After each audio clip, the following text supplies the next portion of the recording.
Government is moving faster to boost its urban development mission as it plans to splash a whopping 98,000 crore rupees. Yesterday, the cabinet approved the creation of 100 smart cities with an outlay of 48,000 crore rupees. Joining us now to talk about the government's smart city plan is Mr. Talim Kumar, the managing director and CEO of the Delhi-Mumbai Industrial Corridor Development Corporation. Mr. Kumar, appreciate you joining us here on CNBC TV 18. Let me begin by asking you, what's your sense of the progress that's been made so far as the DMI-CDC is concerned? Which will be the first smart city, and by when will the development be complete? So DMI-CDC now has well and truly entered the implementation phase, and we are going ahead with 5 smart cities wherever we could get land.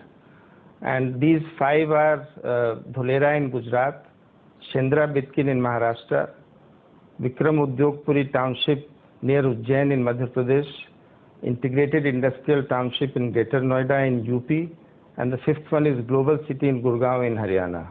Now, you asked me about which is going to be the first one. Well, the first ICT consultant hiring tender, RFQ cum RFP, has been floated for Dholera. So I guess you can say that Dholera is more advanced than the others in all the 5 cities. The first phase is we are targeting by the end of 2019 in all these cities. All right, so you're saying that Dholera has an edge over the other cities at this point in time, but the government says it will come out with a competition to select smart cities. We know that the DMI-CDC is outside of that, but what, according to you, should be the fundamental features that the government must focus on as far as the smart city development is concerned and the smart city mission is concerned? Take us through your experience of trying to put Dholera, for instance, together. Okay. We have been mainly focusing on greenfield smart industrial cities right from 2011 onwards. And the key feature of a smart city is what you do with real-time data, how you deploy ICT to use real-time data for 2 purposes. One is for making infrastructure verticals more efficient. B, for improving the quality of life of the citizens in the city. The 4 key things that happen are, instrumentation, intelligence, data analytics, and information sharing. What happens is large data analytics and large use of information sharing leads to decision making in real time, which leads to infrastructure verticals becoming more efficient, and B, the quality of life of people is also improved in that city.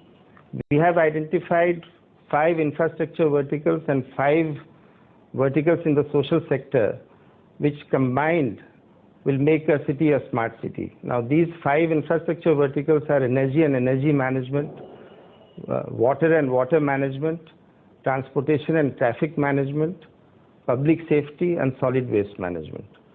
On the social sector side, we have identified education, health, inclusive development, participative governance, and community assets.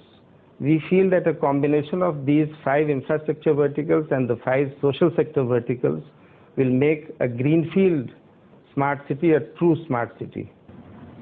Well, that's good to hear, Mr. Kumar. But, the centre is promising 100 crore rupees in terms of central assistance per year per smart city. From your experience, is that woefully short?